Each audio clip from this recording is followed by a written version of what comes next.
We weren't You recording. should be This is all comfortable with your there. vices as a human. You need No, therapy. I just don't like. It's fine. Is this all right? This whole episode a therapy session? Seabass, we're actually here to Seabass, intervene with lay you. on the couch. Lay on the couch. We need to talk. What's Lay on up, my. I'll guys? just go. Wait. What's up, You could guys? just lay on the bed. Yeah. Seabass, it's time we have a talk. Put it on speaker. I just do the podcast from over there. You should. Funny. All right. You should. Right. Let me pull this up real quick, and we are good to go. Okay, cool. In my headphones. What's up, guys? Welcome to the Bias Podcast with your hosts Sebastian Falvo Hello. and Sean Mazet. We also have a special guest with us today, Mr. Dumble Dan himself. Dan Schimmel is on with us. So Dan, just have a couple quick questions to get out of the way. Some things I just have to know about you, right? So you're from the middle of the state, right? Around State College area in Pennsylvania. We'll just make that clear for everyone around State College in Pennsylvania. Whoa, I didn't know that. Nice. So do you pull for the Penguins or the Flyers? Penguins. There. All right, cool. You're a good man. You're allowed on the course. podcast. That was the right answer. That's what we want to hear. We got that out of the way.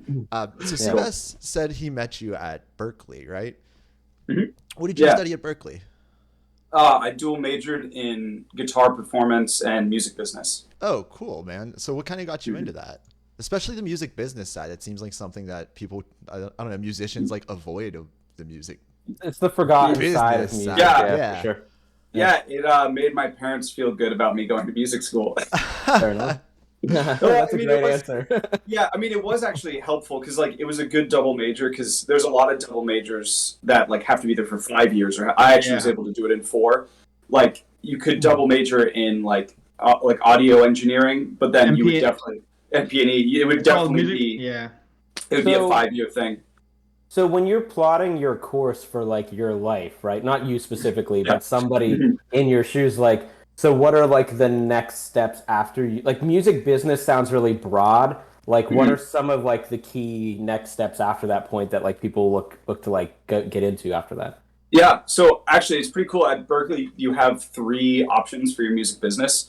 So you can do either entrepreneurial, which that one is still kind of vague, like because you can just do whatever you want. And then they have marketing and management, maybe, or something. I don't know. Yeah, I think it's it's management. Management. Sounds right. Yeah. But I did entrepreneurial because my whole thing was like, okay, so I want to be a guitar player. So being a guitar player, you are an entrepreneur. So I was like, okay, I'll do this. That will cover all that side of being a guitar player, and then I'll learn to be a guitar player. So that was kind of that. But the next steps after doing that, I feel like it depends on how deep you want to go in the business. Because like for me, I would never wanted to be like, oh, I want to be part of a label or whatever. So right.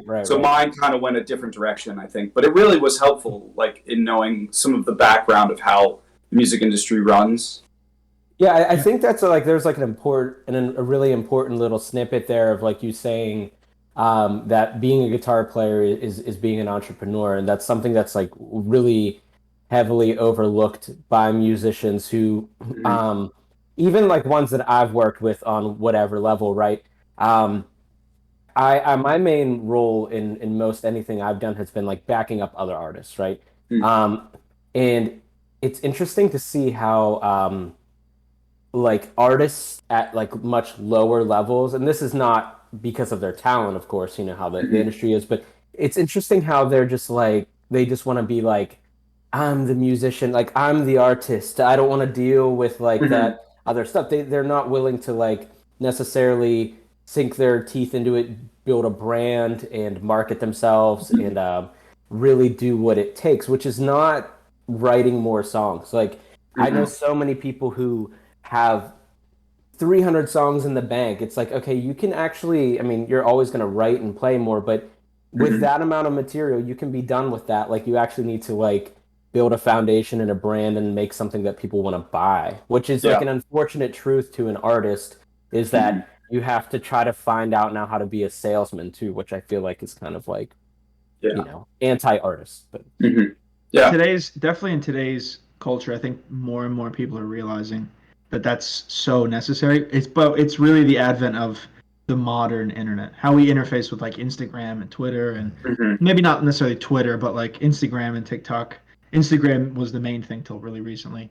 For And I sure. think at school we talked about that. Like I took a business class as an elective, so I didn't have the same stuff that Dan had. But I just remember in that the guy was like, "Oh, I used to manage the OJs and like all this shit." I'm like, "Oh wow!" Like he'd Yeah. really seen like. But again, though, that is a very old school way of going. The artist just does the songs and we handle the thing. And now Right. to be able to do that, you have to have so much of your own money if you're not on a label to just drop everything else and go, I'm just going to focus on the business. I mean, Or have a manager.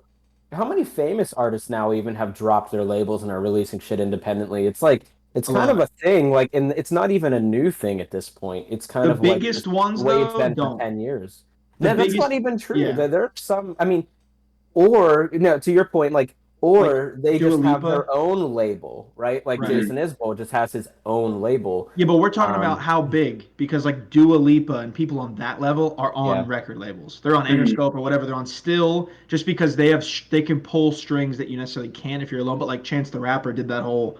Didn't he do SoundCloud? And he blew up on there and has his own thing now. Mm-hmm. Well, same with Nas, Little Nas X Yeah, or whatever. But so like that there's like an important, I think. Excuse me, not that there's like a better or worse, but I think there's a separation. Like Dua Lipa, um, is a great example comparing her to Jason Isbell and how I feel like those are not the same thing at all. Not even just like sonically, musically, whatever. I'm talking about just like one to me, and this is just my opinion, not my observation. One is a band, the other is entertainment. And yes, I feel like you go to them for completely different things. yeah. Like the Dua It's a Lipa show is show. not One's a it's not show and for one's not. exactly, yeah. Yeah, And so when we talk about Dua Lipa needing to be on a label and all of these things, is like I don't think they live in the same world. Obviously they don't, but I mean like even deeper than that, I don't even think they're the same product, is what I'm saying. For sure. So did they touch on Yeah. a bunch of the marketing stuff within business at Berkeley as well? Did you learn about marketing as well? Yeah, for sure. I again doing the entrepreneurial side, like I took a whole class on like YouTube and how to market yourself like through that, and it was the whole class was just on YouTube. It was really cool, and we went to one of the creator spaces. I forget which one, but we took a trip to one of the YouTube creative whatever. It's like if you have a certain amount of followers, you can go to this space for free, and use it as like to film or to stuff. But that was again because I did entrepreneurial. It wasn't like I could have taken a marketing class if I wanted to, but it was something I wasn't interested in terms of like a lot of it was like brand marketing or like specifically like okay now you're at this entity like a label or whatever and then you market. So it wasn't like I didn't go that direction personally. Yeah. I really was interested in marketing myself, and even in all the business plans I had to make for the business side, it was all like, all right, it's my business and I'm doing this or something like that. You learn how What's to good about that is yourself. there's like there's a lot of like transferable knowledge there too. Mm-hmm. You know what I mean? Like I feel like you probably learn stuff that you could apply to anything. Like that's a really valuable degree compared to like somebody who went for songwriting alone, right? Like you know what I Well, we mean? could talk about that all fucking day long. The songwriting thing, dude. The song. I had someone as a family friend who went to Berkeley and was like, "I'm gonna." He was not a songwriter. He's like, "I'm gonna do songwriting." I'm like, "Listen, it's gonna be fucking." Because they'll walk in. I know. Did Carly do songwriting? Carly, who is my fiance, Oh yeah, she fiance. did. I forgot. Yeah, it's just weird to say because that's a fleeting term, so it's just weird because eventually it's just not gonna be that. Anyways, so she did pro music, which is like create your own major. So like she did, you can focus on things. It's almost like a dual major, but you can still leave in a normal amount of time. So her focus. Oh no, I don't know both. I know it's songwriting and something else, but like she's don't know both.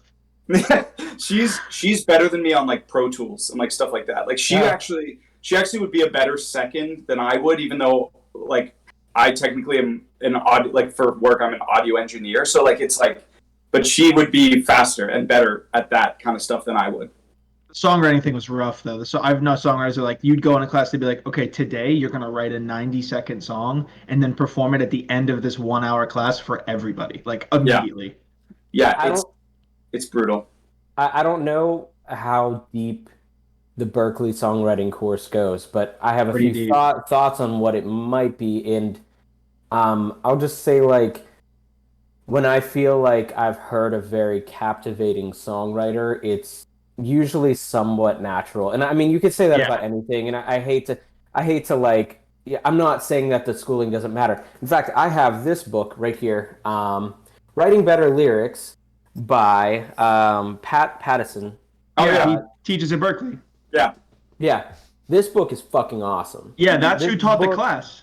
yeah. This book, honestly, save your Berkeley money. Buy this fella's book.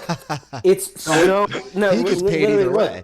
Look, yeah, I mean, look, Right. I'm not trying to take money from him. I'm just saying, like, look, I am not a songwriter, but I wanted to understand the lingo and how like the mechanics of a pro work.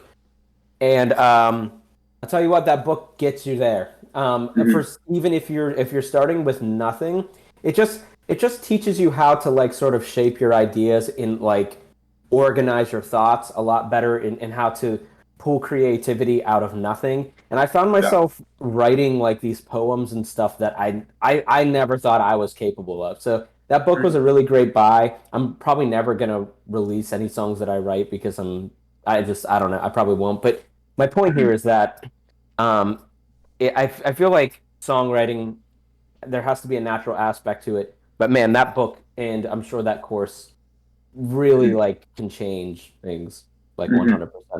Yeah. But also, I think my point with that whole thing is if like you go into like music business and you don't end up working out in music, like you could take that somewhere else. But if you're a songwriter, That's it's true. like, where are you taking that? To Samsung to like not make their going to the next newspaper. jingle? You know what I mean? Like, where Yeah. are you taking that? The only thing that I could think of, so the reason why this comes to mind is my girlfriend did kind of the opposite of what that was. It was like she went to school for 2 years before she did English, and then she went and decided she wanted to do Berkeley and songwriting. But if you went from that, like obviously there's a lot of classes that wouldn't transfer to that, but like if you went and learned how to like do this, you could easily, I mean, not that being an author is any easier than being a musician, but like you could flip to that, or you could be like a ghostwriter, or you could, there are things, but it's not as seamless or easy. Like I feel like going from what I did for music business to like, okay, now you work for this company is easier because I almost don't have to transfer the skills. It's the same versus it's like, all right, now there's no music to this. So you really need to think extra about the lyrics because you can't just play some beautiful thing and be like, hoo, it's hidden, you know, that it's not as good. So, yeah, that's exactly what I was thinking. You just said it way smarter, but that's totally like what I was thinking for sure. Yeah, like the ability to like go from one Maybe to the you next. maybe going as Berkeley was good, Sean. Huh? yeah. I'm not saying it's a bad thing. No, I'm just saying, kidding. We don't care. I'm just saying I paid like what $19.99 for this. How much you Yeah. pay for Berkeley? It didn't end in a fucking 99. I can tell you that. It had a It lot was a more nines on round it. number, baby. Round numbers. Full of zeros there. Yeah. Oh look, man, 2,000 times more expensive than that book, maybe more than that. I don't even want to think about it. Way more than that. So Dan, I will say I would do it again though. If I would, Oh, if it yeah. like, if it was like, all right, you can do it again or something different, I still would go to Berkeley. We would go back to, dude. We could do we'd have to do another podcast. Sebastian's just about trying that. to go back to Berkeley. Yeah, I know. I don't Dude, blame it's him. just like it was so the environment is it's like being at a festival where you're friends with everyone who's it's kind of hard to explain. And you it's all the I call it the Hogwarts of music. it's nuts. Yeah. Yeah. That's like that's how I feel about it. It's like, And it's I don't know. yeah. That's how I feel about It's it. the Hogwarts because not everyone does the same type of thing. Everyone is better at, when you go to Juilliard or those are obviously better schools, and him and I are not gonna put the Curtis Institute in Philly. Those are better schools, but you have to do X and Y when you're in class. There's classical or there's jazz. Berkeley is not that. We talked about this before. They should have a sorting hat and put it on your head, and they're like, "You are a blues musician." And, yeah, I sure wish you they are would have done that because classical. I would have gone a different way if they would have done that. I feel like I went the wrong way when I got there, but that's for another time. Brian, what were you gonna say? Robben Ford, Larry Carlton, Sam Bush. These are all people that you've worked for before. So super awesome to be able to work for these people. How do you find yourself coming in connection with these guys? I always find people talking about like people always tell you, you know, they have X, Y, and Z. I did this and this, and then all of a sudden I was working for these people. They never tell you what's in between, you know. So how did you end up meeting these guys and working? His starts at Berkeley, actually. Mine starts at Berkeley, so that's actually kind of a perfect segue. So it was like 2016 or so. It all started kind of with a Robben connection. Sebastian, was that the first time you saw Robben live? was in Yeah, 2016. it was so Yeah, fucking me too. insane. So there was a It concert. was so loud. Oh Yeah, my so loud God. and amazing. So it was 2016. I was supposed to go home. I worked stage crew at Berkeley. It was my student employment job. So I asked to work that show. I emailed my boss specifically. I'm like, I want to see this guitar player. I've heard a lot about him. I didn't really know him that well. Like, I didn't know any of his music really, even at that point. Like I've heard about him. I've seen him a little bit. Amateur. And so I stayed an extra week. I was supposed to go home, see my family, but I was like, I'm going to stay an extra week, do this thing. And I did, and I ran monitors for the show. So I got to like interact with Robben and his tech, Rick Wheeler, the whole day. Because it was like he did a clinic in the morning, and then he did the show at night. And the whole time I was running monitors. So I talked to Rick a little bit, and I kind of went above and beyond a little bit. Like I'm not in charge of like going down and seeing if they need something. But I like before I left for like lunch, I was like, do you guys need something? And Robben's like, oh, could you get me a coffee? Which is my job. And I was like, sure, what the heck? I can say I bought Robben Ford a coffee, even though that didn't like we didn't like sit down and have a coffee, but it's not wrong, you know? Yeah, that's cool. That's cool. Yeah, I like that. So so I did that, and then afterward, I had a ball, man. I talked to Robben and Rick a lot, and I didn't know anything about Dumble at that point either. He was playing his black Dumble, and I took photos of it too. I was like, I know this is a thing.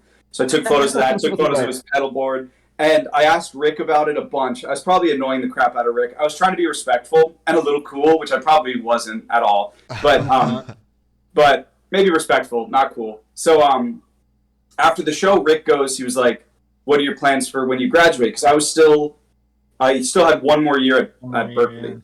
And I was like, I don't know. I think I'm going to move to LA. Was my plan. Because my one of my roommates was going to move there, and that's kind of like the natural migration. Is you either go to Nashville or you go to. I mean, that's not always true, but like generally, it's LA or Nashville or New York, I guess. That's fair. Yeah. So he was like, you should consider Nashville, and I was like, okay. So I went to NAMM. I think the first time that winter, and I was like, I went around LA, and I just didn't like it. And Rick was there. Working at the Taylor booth. He was running sound. And so I went up to him and was like, I don't really love LA. I just checked it out like literally like 2 days ago or whatever. And I was like, I don't like it. He's like, oh, I have a job for you still in Nashville if you want to, because then I had only a semester left by that point. And I was like, okay, I'll move to Nashville. So I moved to Nashville, and the job that was open was working with Sam Bush. Oh, awesome. Was running monitors. Right. And the most Nashville story I have was I flew to town from Boston. Rick was like, all right, I'll pick you up somewhere, but I'm busy until this time. Can you like Uber somewhere and I'll pick you up in town? Because he lives really far south of town. And so I Ubered to Carter's because, why not? And when I got there, Vince Gill was in there, and I've never met Vince before. And I was walking around, and just like people like swarmed him, and I just waited for people to kind of like leave him alone for a second. I was like, hi, like, I don't know. I don't remember what I said. It was not smooth. Yeah. Yeah. It was not smooth at all. And then he was like, do you live here? What are you doing? And I was like, I'm working my first gig with this guy in town. Do you know who this guy is? Sam Bush. And they've known each other for like years. And Sam walked in to buy a wah pedal or something, like a mini wah pedal. And Vince Gill was like, Sam, come over here. Let me introduce you to your new sound guy. So that's how I met Sam. Was Vince? That's crazy. Introduced me to Sam at Carter's. By the way, do you guys? I don't know. You probably do, Sean. Brian, do you know who Sam Bush is? Like the level of. I've listened to his music. Yeah, I've listened to his music. Okay. So yeah, he's up there with the greatest mandolin players of all time. I dig. He's like in that Bela Fleck. What's the other guy? Chris Thiele. No. Older guy. Mandolin. Older guy, man. Oh, hey, white hair. He looks like fucking. He looks like the Telly too. He looks like the Quaker Oats. He looks like the Quaker Oats guy. Yeah, I know exactly who you're talking about. I don't know why I can't think of his name. Well, that could be a number of people. Yeah, it could be Jimmy Page or this guy. Both look like the Quaker Oats man. Jimmy Page looks exactly. I think that's who you were thinking of. No, Jimmy I'm thinking of. It's a super. I met him actually. He did it when I came out of Nashville. Yeah. He played for us at the Opry. Anyway, Dan, so I want to talk about Robben a little bit, man. Like, so I am a Ricky Skaggs. Sorry. No, you're good. No, so like I'm a huge Robben fan. I've been for as long as I can remember. So maybe Ooh. no, it was my dad. I'm just kidding. Yeah. That's Um, cool. That's really cool. Yeah, my dad's a player, and he loved Yeah. Robben and the Pittsburgh. It's funny, Pittsburgh, man. Like they don't have a scene, but if they did, they're like jazz guys. Like Pittsburgh has a jazz history. Yeah. It's not big, but it's there, and so Yeah. naturally, guys like Robben are you know, I mean, Robben's elite anywhere he goes, but Pittsburgh loves Robben.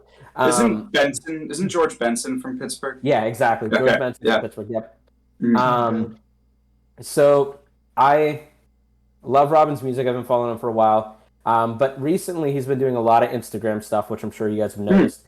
And He you built. get to, Didn't you you get do to- the Instagram? I made his new Instagram because I don't think Yeah. the old one. I don't think we could get into the old one, so made him the new one. Yeah, So we have. and I made his so- website. I helped so- I didn't design it, I just built it. But So you get to see a little bit more into the inner workings of Robben, and what you see is like so. My experience in the studio, right? Like as a guitar player, this is a quick aside, but I'm coming back around. Like I'm very much always, no matter what group I'm playing with, I'm very much always expected. Like, hey, we need a solo here, man. You need to hit it in like 3 takes. Like, let's not do any more than that. Like, and if I ever decide to like experiment and actually be a musician and take 10 takes, it's a huge fucking problem. Robben Ford on his Instagram will take 197 takes of a solo.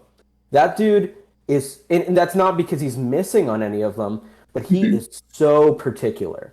His ear is like he'll play the perfect solo and be like, he'll hear that slap back not be as where it needs to be because that feel is not right. Like that mic needs to be a centimeter to the left. He's so on that.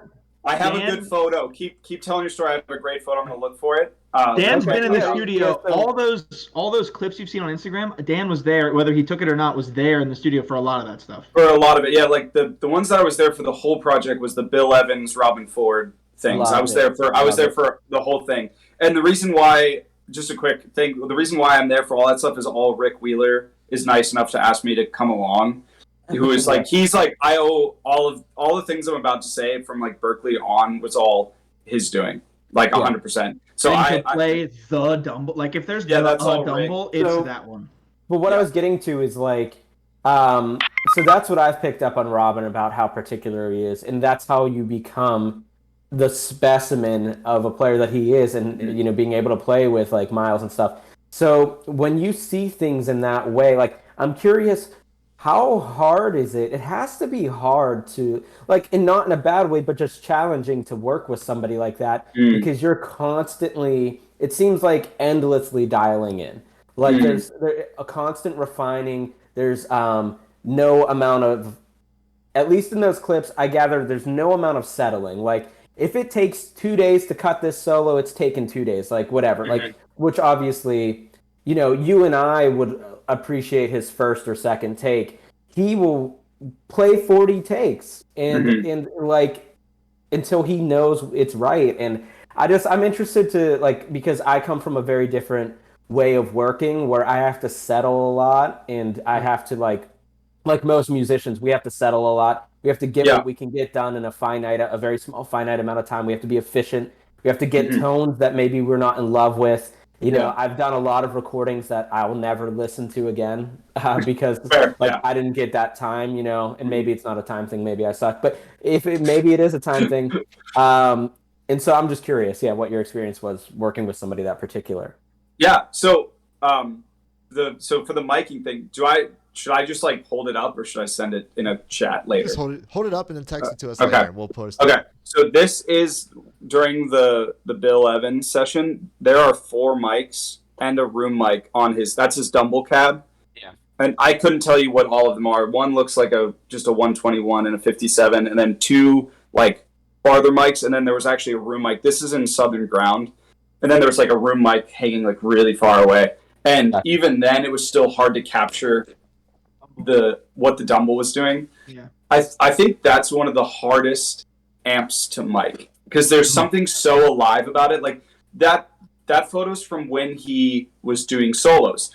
So Yeah. we went in the morning before everyone else got there. We planned like, all right, this is the day for Robben to take any solos or to like overdub some parts that he didn't love before. So that's why we were able to do that. Because before, when everyone else was there, Keith Carlock was drumming, and he was in the main room, like, and everything was ambient for him.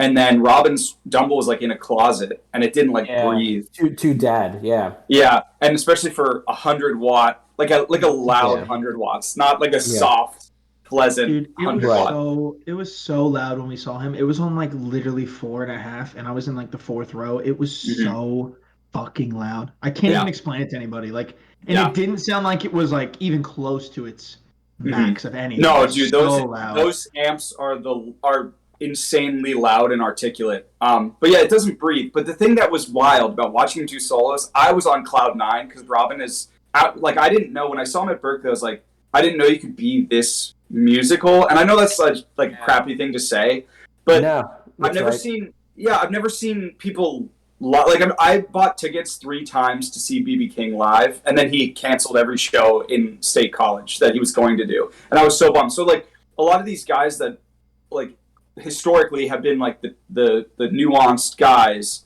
I haven't gotten to see as much live, and then I saw Robben for the first time live, and I was like blown away. It was like I didn't know you could be that nuanced and that that open. My thing with Robben was like when I first heard him, my mind was blown by the fact that you can do that to a very simple form of music. It wasn't actually his more complicated stuff, like which is obviously mind-blowing in its own right, but it's like the way this dude imagines a simple form of music. Exactly, like a blues or just a simple like 9-chord funk kind of thing. What he does to those, that's because music is such a traditional and cyclical thing of like we kind of have the way we do things, and when people depart from it, it's not always accepted, and then it usually kind of comes back around. The traditionalists, especially of that kind of music, usually kind of like run the show. But then Robben's one of those guys that like is so undeniably creative and musical and brilliant. And so when I like would hear him play blues, I was always just like, I didn't know you were allowed. I didn't know that existed. I didn't know you were allowed to do this. I kind of thought like the way I was doing it was how you're supposed to. Yeah, exactly. So he blows me away with that. And very few people. Very few people though have successfully done what he's done. It's anyone else who get tries to do it. And the problem is with like other people now, like I love his playing and stuff, but I'm gonna say it, Matt Schofield. The issue with that is that Robben Ford is not a BB King or an Albert King. We've accepted that people are gonna just sound like those people or a Jimmy Page or they're fundamentalist blues, like that's why it's acceptable, like. But also like we've had but like playing like Hendrix is also accepted, which is not the most fundamental. Some of it's pretty weird. It's just compared to those guys. It's just pretty quirky. Fundamental at all, but yeah. No, it's not. No, it's not. I'm saying like it's fundamental to us as guitar players. Like we feel like it's the thing. When you try to copy someone that's that new, I know he's not new, but like he's not really seen as those guys yet, but he will be. It's never gonna work. Matt Schofield can do it as it could sound exactly like Robben, but we're never gonna see it the same ever. I don't think he sounds like Robben at all. No. But my point is, if he wanted to, I see what in you're his saying. head, like he's in that vein of like, let's actually play over these blues changes. It's expensive blues. That's what I. Yeah, right. And but the thing is like there's usually it's not 3-dimensional. Robben's 3-dimensional. It's not the thing with Schofield. I mean, first off, I gotta not say, John. Not John. Matt Schofield is he's a really awesome player. There's no doubt. But I think nice dude too. I think that what I miss two things that like I don't want to say I have a problem with, but two things that just like don't vibe with me with his music is one, his songs suck. Sorry, Matt, they just do. And I'll just say like most blues guys' songs suck. That's just the way it is. Most of it is a race to the solo. It's just a reason for you to play guitar. That's most modern blues. That's a hot take, but that's a hot take. No, I agree. with it. I agree. And then number two is that I I just feel like Matt, he has his sound, but it's very copy and paste from one song to the next. So like every time I hear Robin play, it's usually something I've never heard him play before. Every time it's a brand new experience because I think Robin has this acute ability to live in the moment more than most guitar players do. Absolutely. Very much including myself. I repeat licks all the time, and there's some licks I'll do in every single solo just because I do them. Robin is way more in the moment than most players. Dan and I used to like give each other shit about the licks we would play over and over. Ensemble. We were an ensemble together, so we'd go to rehearsal, and he would do this one. But before he really understood about gear, his old gear he used to use in college is sad it's nothing. As fuck. It's nothing like what it is now. He gave the red fuzz face because he didn't like how it sounded, Sean. That's what he gave me. Okay. I still don't regret that. I have a silicone one now, and I like that one. I still would pick that one over. We'll get to your gear in a sec, but this podcast is sponsored by Riveter Electric. Buy your fuzz pedals and wire. By yours truly. At Riveter Electric on Instagram. That's awesome. So we can circle back to what your question was actually now, because that actually was perfect. So sorry, I forgot there was a question in there. No, that's okay. No, it was your question. So you were saying about how it is to work with like how someone's so particular, and I started talking about the time he took solos. So when he was taking solos, it was like, how do I put this? It was amazing watching him play because it was like every time he took the solo, it was never the same. But if he liked where he was going with something, and then he kind of was like going somewhere he didn't like, it was still amazing. If the thing he played was on the record, no one would ever be like, you didn't do the thing. It was like, amazing, amazing. And it just kept going. And then he'd start a phrase that was so cool. And then he would just go, no. And we'd stop. And then he'd be like, take me back like 2 bars before that. And then he would listen to what he'd play and then go into where he wanted to go. But what he was playing was amazing. It didn't I wish that's crazy though. Sorry, but you know what he doesn't have is like when you listen to Joe Bonamassa and we're all just kind of hanging out waiting for the Eric Johnson run. It's like, all right, it's coming. I hear the drums starting to get louder. Like it's like clockwork. Like every time you start to hear the drums pick up during a solo, like he'll just like blow through that run and like that's what we were waiting for. Yeah. It's literally like sports. It feels like sports. I'm watching my guy like he like Bonamassa is on the point just with his stick up and then puck gets passed. You know, I don't know. Yeah. Robin doesn't have that. We're like you have to this reminds me of what I said last podcast about my my listening recommendation, which CBS was that Blake Mills record. Robin's the same way of like I feel like he's a deeper listen. Maybe I'm wrong about that, but I don't think it's nowhere near as close. That album specifically, Blake Mills. No, I'm not saying it's anywhere like that. No, but I'm saying it's not. It's not a hoodly record. It's not a hoodly record. Yeah, that's a Rick term, by the way. He calls people hoodly. Like that's his like they shred too much term. Yeah, I use that a lot now. Yeah. It's a good one. No, but that's exactly what I meant. Sorry to cut you off there. No, I agree. It's. So what were you saying more about Robin though? Is like it was like unique every time, and totally. even when it was awesome and peaking, he was still just like that's not it. He's like it wasn't at that time. It wasn't supposed to happen, or no, this solo isn't supposed to go there, and he just like in the moment kind of went there for whatever reason, and it could have worked. It easily every take would have worked.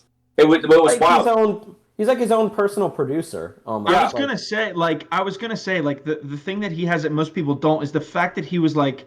He's so in tune to where he knows he's going to go ahead of time that when he fucks up, he's like, let's not waste everyone's time. Let's go back. That's not what I meant. Yeah. Do you know what I mean? Like, pro. Sometimes we'll cut solos and go like, oh, that was cool. Like we didn't expect us to be able to do that. He's like, hold on. That's not what I meant to say. That's because he's actually cognizant of it. He's actually thinking about it, which so many people tell you to not think when you're playing. It's like, but I remember talking to Chris Duarte about this. He's like, I'm always trying to think like not 30 seconds ahead, but at least 2 or 3 seconds ahead. Like I want to be in a place where like he's nice. I'm like semi in the moment. Yeah, Chris is a super nice. Chris followed me on Instagram too. He's super nice dude. Yeah, and he liked some of your shit. That was cool. And he after the gig we played, we opened up for him. He followed in. He was like, "Man, your fucking Purple Rain solo." I was like, "Oh, thank you very much, sir." Nice. I think Robben is the definition of playing with intention. Mhm. Like, I think that part of the thing about thinking ahead, I think he is, but he's not. I don't know how to describe this. It's both. It's like he knows what he meant to say. It's almost like he's really having a true conversation in the moment. You know what I mean? Like he is thinking ahead. Like he wasn't ready to say the final statement, or he wasn't at the middle of his story for his solo. I think. Right. I think that's where it is, because I don't know how to phrase this in a better way other than It's like he wants doesn't- the chapters of the novel to go in the right order. right. Like you don't want to be on chapter 2 and accidentally jump to chapter 6 because you might miss 3 through 5, right? Right. And also, like, he knows, and instead of knowing what to play, he knows what he doesn't want to play. He knows what he doesn't want to hear as much as he knows. Yeah. So, like, he plays, he's like, I don't really want to hear myself do that. So let me go back and not do that. Yeah. That's really, especially someone at his level, to still feel like that is crazy. Like, how long he's been playing guitar. He's been playing guitar way longer than we've all been alive. Well, this is pure speculation here. I don't know if this is true at all, but I think he's actually probably more like that now than before. Yeah. Like, I feel like he's so honed in now, and like, I think he always was, but, you know, like, I think, like, with his, him talking, moving to Nashville, talking about, well, now he's somewhere else in Paris. But, you know, talking a lot more about songwriting and his own sound and kind of, like, being his own guy a little bit more on the instrument, which he always has been. But seeing those conversations has only led me to believe that he's even more refined than before, and he has like even more of a vision now. It seems like earlier in his life, like he just rose to the occasion of opportunities given to him, whereas now it's like very like the path is a lot more narrow. Like, this is what I want to do. This is who I am. It just seems how it is. Speaking of that, Brian, I think it's Zen Drive time. Well, I was going to get into that, but I figured you guys were going to talk about Robben Ford for about another 45 minutes. So. No, I wanted to stop. I wanted to stop too. Yeah, I can talk about Robben all day for sure. Me too. He's probably my favorite guitarist, like, period. Yeah, I figured you guys were going for another 45 minutes. I was I don't want to do that. But thanks, we can. So as our average listener knows, who's listened to all 4 of our podcasts so far, or this will be the 4th, all 3. And as these guys know, I'm huge into hickory golf, and that is my big collecting thing, right? And from what they've told me, you like to collect Zen drives. What got you into that, and how'd you get started on that, and like where are you at now with it? Yeah, so I don't know if I call it collecting. I do. I like. Well, here's the thing. Okay, not collecting, but I have every version of it. Dude, you don't even know. He doesn't have every version. I have 2 versions, and that's it. I have 8 of one. You have to tell them about he's like, the paint on this one is different, so it's it's insane. Yeah, it's so crazy. I have those too. So it started out after I saw Robben in 2016 or whatever. I was gonna say, dude, this Robben show changed your life, I think. Oh, 100%. It was it seemed like I just started getting into like Eric Johnson, who's also in my like top 4. I was like, I was starting to get into that kind of music more. I didn't really know what I was looking for my own kind of music that I'd want to play. But yeah, this Robben show, I mean, I moved to Nashville instead of LA. It totally changed tons of things. But yeah, so I went and I took a photo of his pedal board, and everything. And I went to the Guitar Center in Boston, the one by Fenway Park.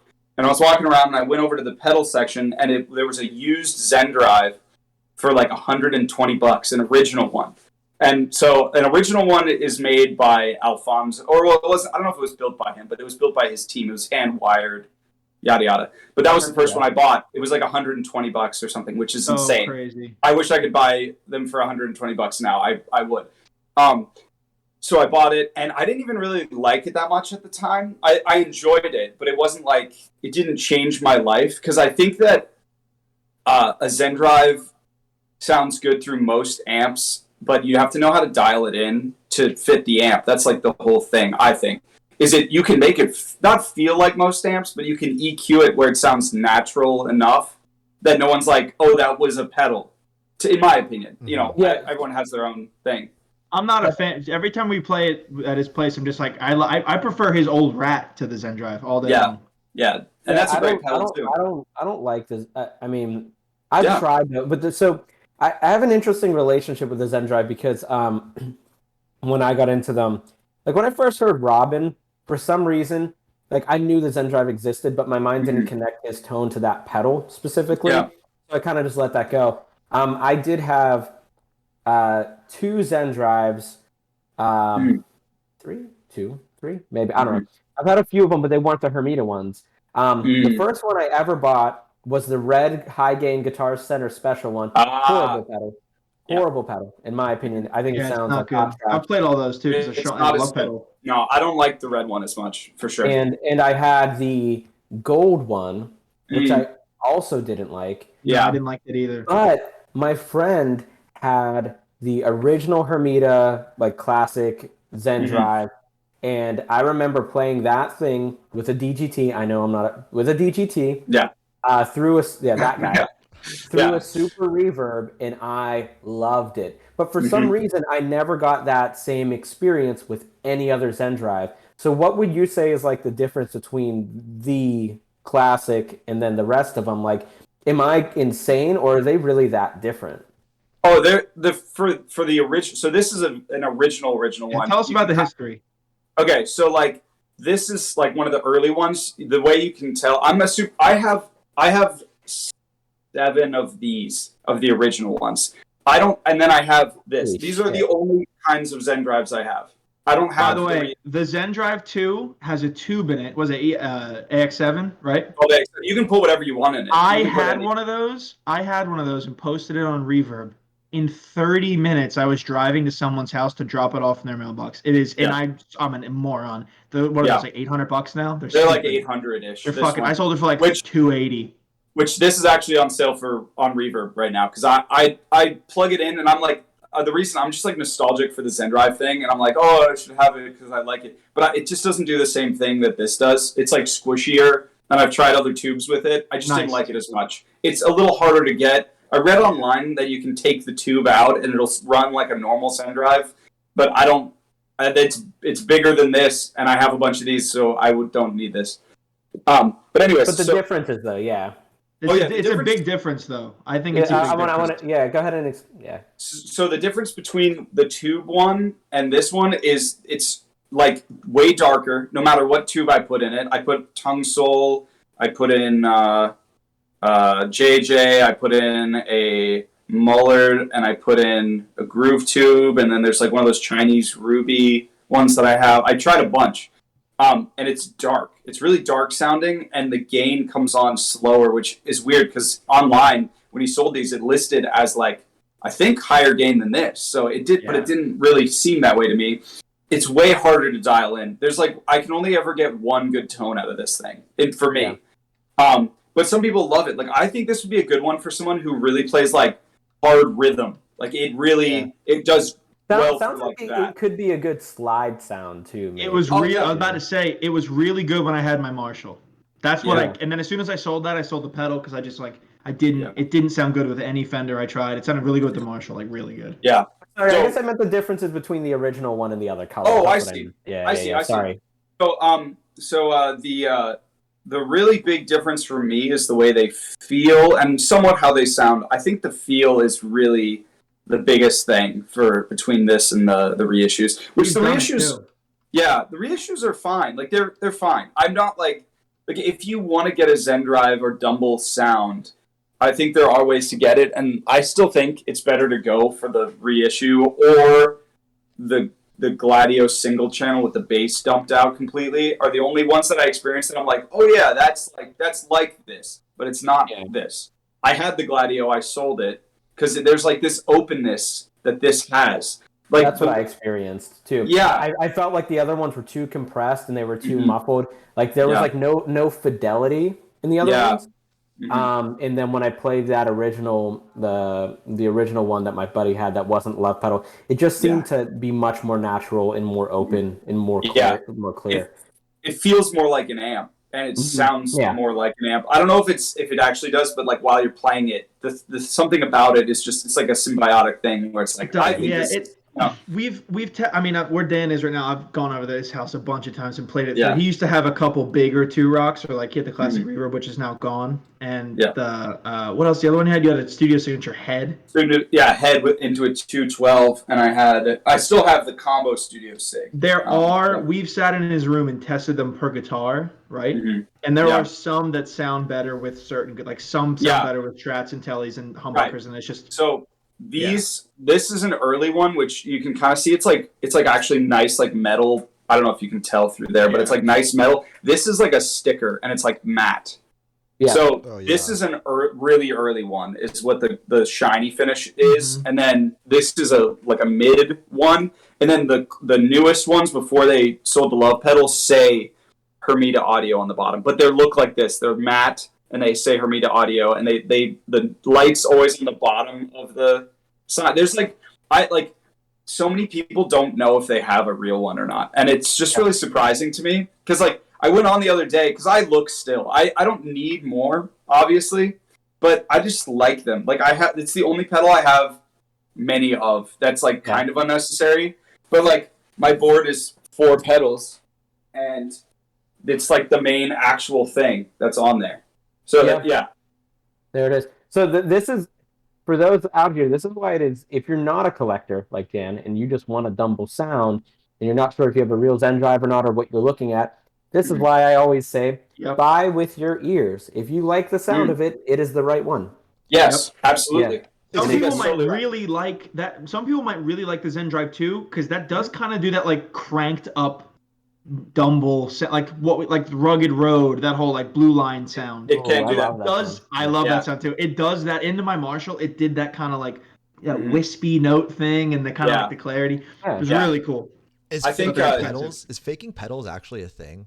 You hear about it with t-shirts and shit. Faking pedals is a thing. Faking guitars is a thing. Instruments. People fake Stradivarius violins. I never knew that. Amp. People don't really fake. Do people fake amps a lot, Sean? You think? It's kind of hard to do that. How you can't fake it? Well, you know what I mean? The look of it, you could. Depends on what you're talking about. Dumbles, there's a market for that. What's his name? Fucking that piece of shit in California. What's his name? But you should not sell anything that says Dumble on it. That's just wrong, in my opinion. Yeah, unless it's really a Dumble. Unless it's the two problems I see in the faking are with the pedal world for sure, fuzzes. People fake fuzzes all the time. And the reason why they're so believable is because you can actually make a fuzz now that sounds as good or better than one back then. You just look the same. The parts are out there if you're willing to buy from, and I know because I buy them, if you're willing to buy from Ukraine or Turkey or fucking Bulgaria, you can get all of those components, and you can, Pigeon Effects makes a great replica board. Fuzz Cases makes an exact replica case. You can do the hammered finishes all day. Those are tricky because it's one of those things where you're okay, this is a fake, but it sounds better than the real one next to it. So it's at that point, it's as real as anything to me at that point. No, I'm totally agreement with all that. Yeah, and with Fender amps, it's you can't fake a Fender amp. Not on me. You can't, and it's not even worth it because 99% of people are buying reissues anyway, and they're fine with that. But how are you gonna fake a Fender amp on me? And especially when the real amps are out there and they're so plentiful and so well documented. I don't know. I just It's definitely guitars. Instruments get faked a lot. Gibsons especially. There were Brian. There was a whole. You guys know this guy Trogley? He's on YouTube. Yeah. Okay, he made a whole video about how he bought a fake /snake pit guitar. Have you ever seen that thing? It's got the crazy fucking Guns N' Roses. It's a huge snake. They carved it. They made a couple just for Slash and then sold some for crazy money. He bought one for I think it was $90,000. Crazy money because they're worth that. And he got it back, and he sent it somewhere, and it's fake. The artwork was fake. It was a shitty, not well done. He spent all this money, couldn't get the money back. It was bad. Yeah. So I think the thing, what I was saying though with the Zen Drive thing is, I think you can get a Zen Drive. You can be happy with a Dumble tone at cheaper costs for sure. Yes.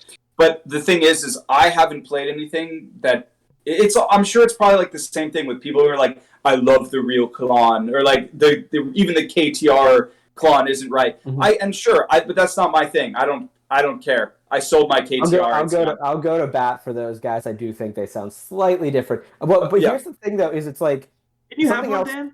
I had a KTR? KTR. Yeah. Something to think about is like I feel like people confuse these two things of like, is A different than B, or do I care about the difference between Right. A and B? Absolutely. So that's the thing, is like nothing sounds like the original Klon, I promise, but the difference nobody cares.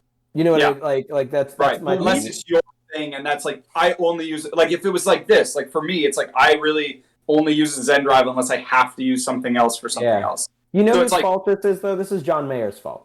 This is the reason why we do this. At the end of the It's his day, fault. yeah.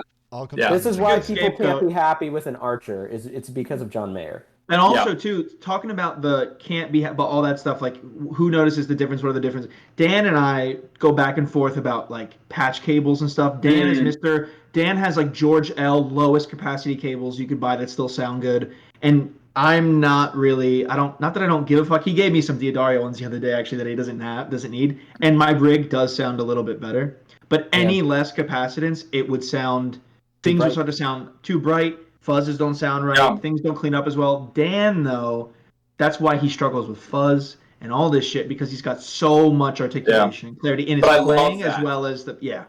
That's why the Zen like, Drive works that's what for I you. want. Yeah. Yeah. I feel like so I played and I want to get back to the guitar thing, by the way, the copy thing, because I have a thought about that. But We're before running out that, of time, but yeah. I did. All right, Seabass, what are you? I'm just saying, he's got a hard out. He's got a hard out at 11:30. Brian, get out of here. No, I'm just kidding. No, so I played a bunch of Bluto tones in a room once, and my buddy had like, which I don't know how close they are. Maybe you can speak to that, but he had like the Ultraphonics, he had the Steel String Singer, he had the Robben spec, he had like a 70s and 80s. He had like, I mean, there was literally 9 of them. There was like 9 Bluto tones. Yeah. And I felt like they were the first ones where I was like, yeah, this sounds like the records I hear. But I played the Robben Ford spec, and that was my least favorite. Interesting. It was so abrasive and intimidating and forward. It's like That I bet it was correct then, because playing Robben's amp is like that. He's played it. Yeah. I played it. I played it a couple times. Yeah. It had tone, but like, and maybe it's a good thing, but there's just nothing saving you with that amp. It's it's like the closest. It's like a PA speaker with tone. It just had like the most, just like what you put in is what you get out, and you don't get an inch of help. And it all just of this felt is like, correct. Yes. Yeah. Okay. All of this is totally correct. I think it was probably actually a good recreation. I mean, I've never played the Bluto Robben reissue. I played Larry Carlton's Bluto tone I had over here the one day. That was really fun. Crazy as fuck. Love that amp. I like the Bluto tones. I think they sound amazing. I think just to get this out of the way real quick, I think that the best options for getting your Dumble fill, because the thing is again, like most people know, is no Dumbles are the same. They built them for the guy that ordered the Dumble. So I think if you want to get your fill of Dumble, I think the best routes to go in terms of like you'll get your money's worth, and even if you don't, you can sell it and not lose a ton of money. But I think they're worth that. I would go either 2-Rock or Bluto tone, depending on what you like. You know, if you want it to be a little warmer and fatter and a little more forgiving, but still get that tone and it's still punchy and clear and touch sensitive, 2-Rock does that. And Bluto is like the note comes out before you touch the string almost. Would you say that like 2-Rock is more Fendery? Because that's how I always felt. I would say it definitely leans leans a little more Fendery. Yeah, it definitely leans that way more. It's like a fat Fender for sure, and especially like the classic reverb. The classic reverb is like a Fender on steroids, and in the best way. But I think that I don't know. Anyways, that's just my opinion. Is I think that those are the ones that if you're looking and want to get your money's worth, I would go with one of those two and try them if you can. I know that's very hard to do, but if you know someone or whatever, so the Bluto tone Ultraphonics is so good. Yeah, and I'm not that type of player to really get the most out of it. It is so good. It just was really impressive. Every time, speaking of 2-Rock, every time I'd go over to Dan's house and we try stuff, and I'd plug in whatever guitar, either his or mine, and I'd be like, on the back, there's a 2-rock setting EQ of like Matt Schofield and the Fender. Every single time he would switch without me knowing, and I'd be like, "This one's the best." It'd be the Fender setting on the 2-rock. Every time, it's less aggressive, it's less punchy, it's less forward, there's less mids, and it's just sounded better to my ears. But Dan, don't you use the 2-rock one? I used the Matt Schofield setting. It's the most. It's got even more mids, forward and like punchy and like. Yeah. If you walk, go ahead. If you walk up and like if Sebastian plays my rig and just goes like, "What?" How I play, you get like whacked in the face. Well, I do that upstroke so hard though. He plays like an animal. That's why. Yeah, no, I don't hit it hard all the time, but that upstroke, that rip thing that I do, that'll ruin your ears in his room. I mean, Seabass is like one of the best players I've ever seen or known. Thank but like he does have a thing that's very much a part of his style and a part of some of the best player style. It's that like, the peak of your dynamic is that upstroke thing, and it just sounds so right. But like you kind of want some cave in your amp. I feel like right if you're doing that, like you need the amp to be caving a little. That's why he has now, which we're running out of fucking time, but he has now. He has a second one. It's at my brother's apartment in Hoboken, New Jersey. Oh, that's a different one. Yeah, that's a no. But I'm saying. Yeah, but that's what I'm about to say. That's why I prefer playing your train wreck style amps because it doesn't go like and hit everyone in the face. I can't. Headroom for me is weirdest. That's the weirdest amp ever. Yeah. And now we're on train wrecks, which is totally different. But that's the weirdest amp ever because it has the most dynamics ever. But it compresses. But it doesn't compress like a Tweed. Like a Tweed, you have dynamics until you don't. You know what I mean? Like it's a very dynamic amp for sure. I have a hard time with Tweeds because when I finally hit the low E and go whap, it doesn't go whap. It goes boom. Yeah, and it just flops. It just like Sean, he played yours. That's the one you built. I like the amp you built. That was my first amp ever. I'm very. It's really good. Oh, it was cool. I really liked it. I had a ball. I played it through my 212. It was awesome. Which I'm sure probably wasn't meant to do that, but it sounds awesome. I love it.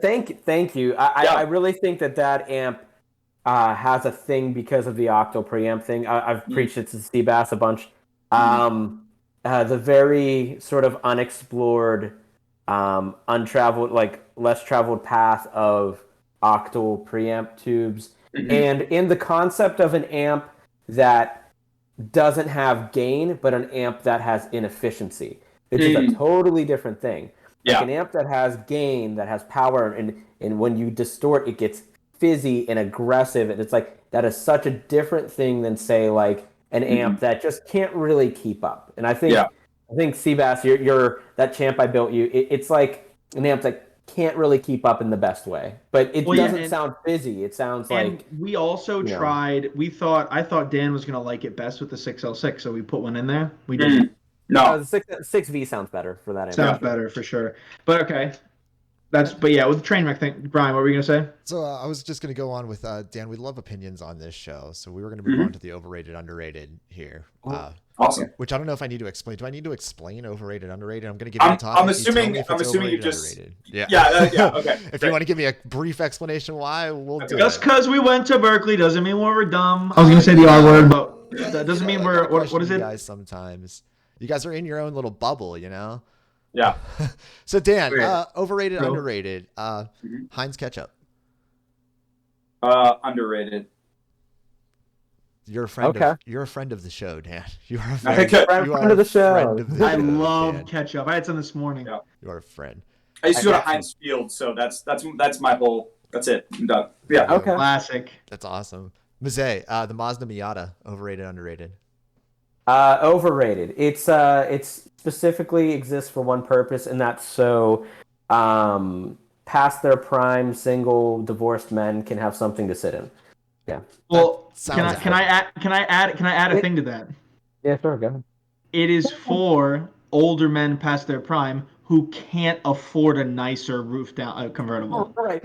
It's like literally you can't afford. But I can, yeah. You can't afford an old Alfa Romeo or an old Ferrari or an old or a Mercedes. Like you want to think that you're Jack Nicholson getting out of Studio 54, and instead you look like a Barbie doll with no hair. So that's kind of the issue with that. Anyway, that's not my turn, but go ahead.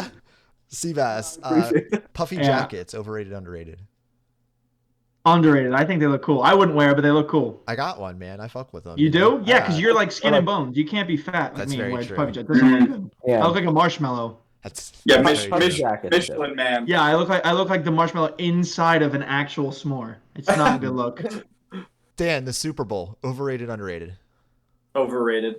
Overrated. Ooh, that's a hot take right there. Mm. 20 million people disagree with Boring. you. I don't even No, care. 100 I'm million. not. I'm not 100 even, like- million. I'm like barely a sports guy. I'll Same. watch if it's like a good game. Like I'll watch any sport as long as it's like going to be kind of interesting. But half the time it's not, in my opinion. But I'm just not. That's just not my thing as much. I do baseball and sometimes football. But if I go to a game, going to a game is totally different. If you have tickets to the Super Bowl, it's going to be awesome. But if you're watching it on TV, I don't know. It can be boring. Can I That's all I tag on to that real quick? I've found, especially in most recent years in NFL playoffs, that the games leading up to the Super Bowl were way better than the Super Bowl itself. I bet Actually, that's yeah. Last Super Bowl was so fucking boring, but we had like historically great playoff games up until that point, like wild card and divisions and stuff. Mm. So, I agree. Yeah. Anyway, Do you watch NASCAR? You should watch NASCAR. I don't. just watch it. Just watch it recently. Just watch the Okay. Just last watch the week. last race. It's all you really need Okay. to see.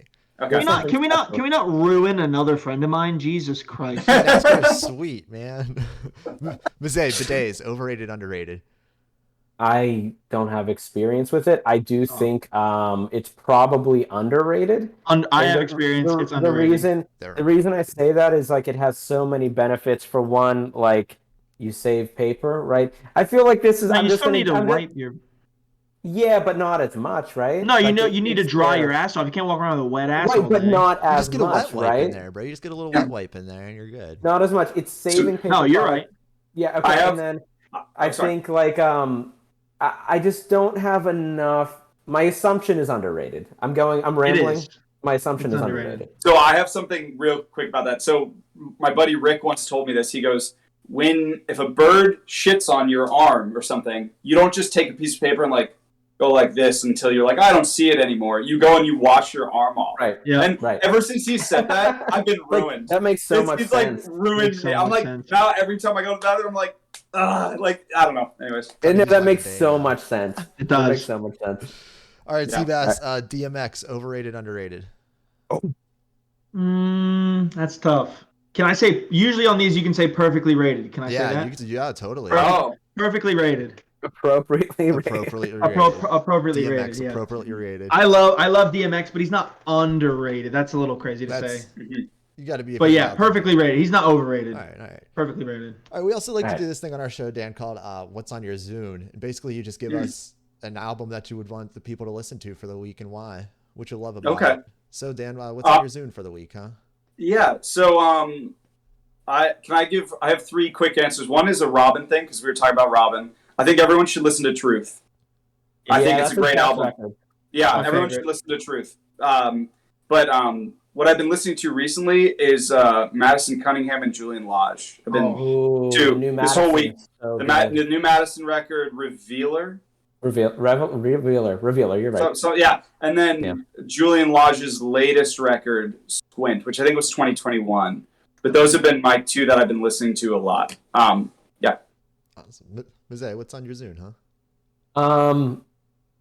The Wood Brothers, a record called The Muse. Really, any Wood Brothers record is going to be fantastic.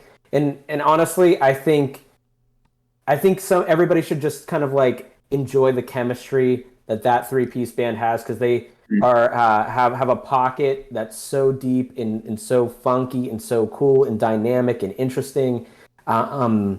The instruments that are brought in and out of the records are interesting. They're not like a typical band.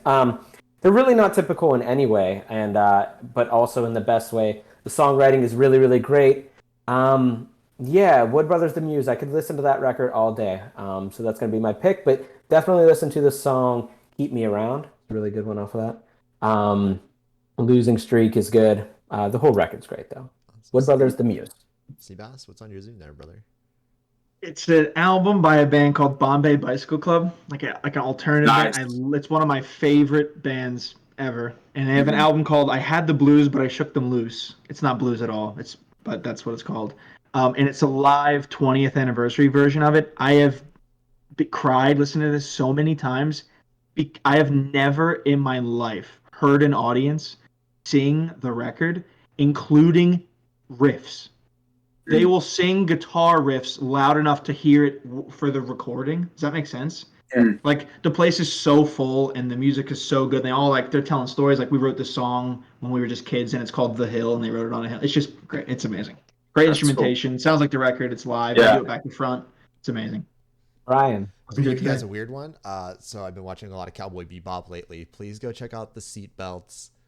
Their Cowboy Bebop album. It is a jazz album, and it is fucking awesome, man. What's it called? Seatbelts. The Seatbelts. Literally, just type in Cowboy Bebop on Spotify, and it'll come up. Can we take one step back and describe that genre for me? Dude, they're kind of big. They're kind of big. It's just jazz, but what's the cowboy part? Cowboy Bebop is the anime. Okay, I listened to the first track just got turned on. It's not jazz. They did. It's like a jazz undertoning, I guess. I don't know. That's how I describe it because it sounds like jazz to me. But they're sweet, man. They did all the music for the show Cowboy Bebop, and it's awesome. Man, you're deep because some of this shit kind of sounds like Coltrane, which is not okay. We got to do a not easy listen segment. That's this. Not it sounds palatable. like it literally sounds like people are banging pots and pans. Coltrane's playing saxophone. That's what it sounds like. Dog, it's jazz on jazz. It's cool. So good. It's jazz on jazz. Yeah, you just don't get it, man. Aurora loves it. Oh, She asks me to listen to it all the time. Sean loves jazz. Sean is not a jazz person. You don't get jazz like I get jazz, man. Oh my god, I won't kill myself. Dan, you have anything you want to plug? Huh? Oh, that's a good. My girlfriend's EP is out. I'm playing some electric guitar on it. Other than that, what's the name of it? A New Start. Oh, Dan, you look unsure. You don't fucking know. Oh, Dan. I'm sending this episode to your girlfriend. It's A New Start. Yeah. Okay. Okay, so we'll pin that on our social and we'll awesome. Get that pin. Yeah, I'm sure the audience can get to it. We basically just stole the Sam Bush band, and also we took Rick and he engineered a lot of it, and so did the guitar player in Sam's band, Steven. And we also had Vince Gill's piano player, who's Rick's brother-in-law, I think. I think that's how that works out. Real quick. What kind of amp are you using there? Not a Dumble. No, I'm using, my favorite one. I'm going to get it, because even though it's probably, I don't know how well this is going to go. No, this is awesome. I like amps that you can, amps that you can get. You know what I mean? It sounds so good. It's insane. So there's only 30 of these, I think. Because basically what happened is Turok ordered the transformer from, I guess, Pacific Transformers. Yeah. And whoever was at Pacific didn't know that they weren't supposed to send it because it was proprietary for Ken Fisher. And so whoever answered the phone was like, yeah, sure. And they just sent him Transformers. And so Turok started making it, and Ken found out. And I don't know if he sent a cease and desist or he just was like, you weren't supposed to be able to get that. Yeah, but either way, they were like, oh, okay. And then they stopped. I don't think it was meant to be like an ill will thing. Like, I don't think they meant to screw him over. Because it's very different from a train wreck. Like, this thing does clean loud. I mean, it still crunches a little bit, but it's like, it's not like where people think train wrecks are for this one, because it has a master volume, but it almost like brings it higher than what it should. Like, it doesn't work like a normal master volume at all. No. So you can kind of get an AC-15 out of it for cleaner stuff if you want, like that kind of thing. Yeah, this one's more almost martially. I'm hoping really good. I have another one that I got off Craigslist thanks to Sebastian's brother, who met this random guy in a parking lot and did the deal for me. At Golf Galaxy in Paramus, New Jersey, baby. What's better? So it all comes around again. All around to golf. So that one has 8 p.m. Yeah, this one has EL84s. Or that one has EL84s. This one has 34s. So this is kind of, and that's the only difference between a lot of the two of the main train wreck models is the output section. One's 4 EL84s, one's 84s, one's 34s. But this one's 34, so it has that martially thing, but it still has that clarity of Voxy thing. You can definitely dial it in to be very bright. But yeah, it's my favorite amp, and the only other amps that freak me out, like I freaked out when I played this one, was a Dumble Modified Deluxe, Robben's Dumble, and Larry's Bluto is fairly amazing. It would definitely make that list. I was just curious because I knew like that wasn't going to be like a 100-watt 212 situation for like that sound. I would imagine. So I was just curious. Yeah, I got it might. Yeah, I got one more question for you. Can you settle a Yeah. debate for us? As a sound guy, right? Can you dime a deluxe? I don't think I'm a normal sound guy. Well, I think you should be able to. You have more experience than like I do with this stuff, right? So Yeah. like as someone with more experience, can you dime a deluxe? No. Yeah, I think you can. I think No, it's, no. I think, He's talking Thank about you. live. Like, are you allowed? Do they let that? they don't. Most people aren't going to let you do it, but it depends on the space.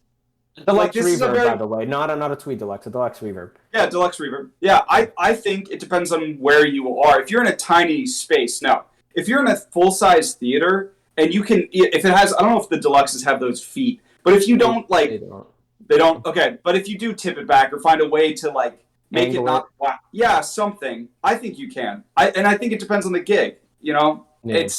I think But Dan I hasn't would- stood on stage, and Dan's on the other side. And the That's reason I said that is excuses, because, like, man. on gigs I've Excuses. been to, I get told to turn down not my 5-watt amp, but my Tweed Twin, which is less loud perceived than a deluxe reverb. They tell me to turn down. That's because they don't want to hear your guitar playing. No, it's not. It's good. It's That's good. what My it tone's is. good. It's actually, yeah, that's what it is. Right, My but tone, I'm listen, not- I'm gonna bat for my tone. I don't give a fuck what anybody says. yeah, but I'm not a normal. So many sound shit man. SRV Instagram bullshit. My tone sucks. Yeah, suck my dick. So I think like I don't know, I'm not a normal sound man because like I'd rather hear someone have good tone and just have to break like Right. unless it's like deafening, like where I'm like worried about the audience's ears getting like cymbals or something loud enough to match that. I think that they should be able to play where they want. Like a deluxe cranked is not insane. I've seen Robben play his. Oh, sorry. That's all right. No, I was just gonna say wouldn't you say that like a lot of times guitar players have to be just like guitar players' volumes are really set by the drummer. I feel like Absolutely. so it's really not dependent on the guitar player. It's dependent on the drummer, like what Right. it takes to beat those cymbals. I think that's a big component of it. The second thing is, what speaker does this deluxe have? If it has a Right. Jensen, you can crank it up anywhere because they're Right. like 94 dB, 20-watt speakers. Yeah. If it's if it's a vintage 30, that can be as loud as like a 50-watt Marshall. They Mhm. can be extremely cut. It's a frequency thing more than it's a volume Absolutely. thing. Absolutely. Like I feel that way. That's why I love this amp. Is it cuts like crazy. Like so, when my girlfriend worked for Fender for a minute, and so she was taking calls in like 2 rooms over, and I would play my studio signature, and like kind of where I think is like it's a little loud in my opinion. It's probably louder than I think it is, but it's not like crazy loud. And then, but when I play the Ruby in my perceived same volume, she's like, I almost immediately get a text like, "Can you turn it down?" It like goes through walls. It's wild. It's just the frequency range is so full sounding, but it's also a 212. But I played the studio sig through 212, and it's still same reaction. So Right. Yeah.